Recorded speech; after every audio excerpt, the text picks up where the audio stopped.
Hello welcome back to గృహిణి వంటిల్లు. నేను మీ శైలజ. ఈరోజు రెసిపీ జీరా రైస్. నేను చేసే ఈ ప్రాసెస్లో ఒకసారి చేసి చూడండి. చాలా అంటే చాలా రుచిగా ఉంది. అలాగే సమ్మర్లో శరీరానికి చలవ చేసే ఈ జీరా రైస్ తీసుకోవడం చాలా మంచిది. చాలా తక్కువ టైంలో సింపుల్గా చేసుకోవచ్చు. ఒకసారి నేను చేసే ఈ ప్రాసెస్ చూడండి, మీకు తప్పకుండా నచ్చుతుంది. టేస్ట్ కూడా చాలా బాగుంది. సో వీడియోలోకి వెళ్ళే ముందు నా ఛానల్ని సబ్స్క్రైబ్ చేసుకోండి మరిన్ని టేస్టీ అండ్ సింపుల్ రెసిపీస్ కోసం. నేను ఇక్కడ 1 గ్లాస్ వరకు బాస్మతి రైస్ తీసుకున్నాను. ఇవి హాఫ్ అన్ అవర్ వరకు నానబెట్టుకోవాలి. ఇప్పుడు స్టవ్ మీద కడాయి పెట్టి హీట్ అయిన తర్వాత ఒక 3 గరిటెల వరకు గీ తీసుకోండి. ఇక్కడ మీరు ఆయిల్ అయినా యాడ్ చేసుకోవచ్చు. ఇందులో 2 బిర్యానీ ఆకు, 2 చెక్క, 4 లవంగా, 3 ఇలాచీ యాడ్ చేసుకోండి.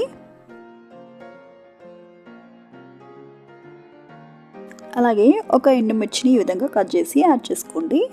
పావు కప్పు వరకు గార్లిక్ పీసెస్ని యాడ్ చేసుకోండి. అలాగే పావు కప్పు పచ్చిమిర్చి ముక్కలను కూడా ఈ విధంగా కట్ చేసి యాడ్ చేసుకోండి. అలాగే హాఫ్ టీ స్పూన్ వరకు జీలకర్ర యాడ్ చేసుకుని బాగా ఫ్రై చేసుకోండి. ఇవన్నీ లో టు మీడియం ఫ్లేమ్లో పెట్టుకుని ఫ్రై చేసుకోవాలి.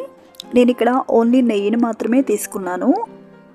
జీరా రైస్ నెయ్యితో చేయడం వల్ల చాలా రుచిగా ఉంటుంది. సో మీరు ఆయిల్ అయినా తీసుకోవచ్చు.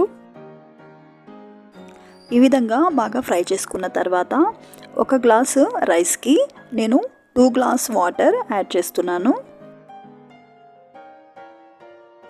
ఇలా వాటర్ యాడ్ చేసుకుని బాగా కలుపుకోండి. ఇందులో ఒక హాఫ్ టీ స్పూన్ వరకు సాల్ట్ రుచికి సరిపడా యాడ్ చేసుకోండి. అలాగే half teaspoon jeera powder కూడా యాడ్ చేశాను. అక్కడ జీలకర్రను నేను అందుకే తక్కువ యాడ్ చేసుకున్నాను. ఇక్కడ జీరా పౌడర్ కూడా యాడ్ చేశాను కాబట్టి ఇలా యాడ్ చేసుకుని మూత పెట్టేసి ఆ వాటర్ అంతా మరగనివ్వండి. ఈ విధంగా మరిగిన తర్వాత ఇందులో మనం ముందుగా నానబెట్టుకుని ఉన్న రైస్ని యాడ్ చేసుకోండి. ఇలా జీలకర్ర half teaspoon, jeera powder half teaspoon add చేసుకోవడం వల్ల చాలా రుచిగా ఉంటుంది జీరా రైస్. జీరా రైస్ యొక్క టేస్ట్ బాగా తెలుస్తుంది. సో ఇలా రైస్ యాడ్ చేసి కలుపుకుని మూత పెట్టేసి ఉడికించండి. చూడండి, ఈ విధంగా ఇంకొంచెం వాటర్ ఉన్నాయి అనగా ఇందులో ఒక గుప్పెడు కొత్తిమీరను యాడ్ చేసుకోండి. ఈ టైంలో యాడ్ చేసుకుంటే ఫ్లేవర్ఫుల్గా చాలా బాగుంటుంది. సో ఇక్కడ వాటర్ అంతా ఎగిరిపోయే వరకు ఉడికించుకోవాలి. ఇలా కొంచెం వాటర్ ఉన్నాయి అనగా లో ఫ్లేమ్లో పెట్టుకుని ఉడికించుకోండి.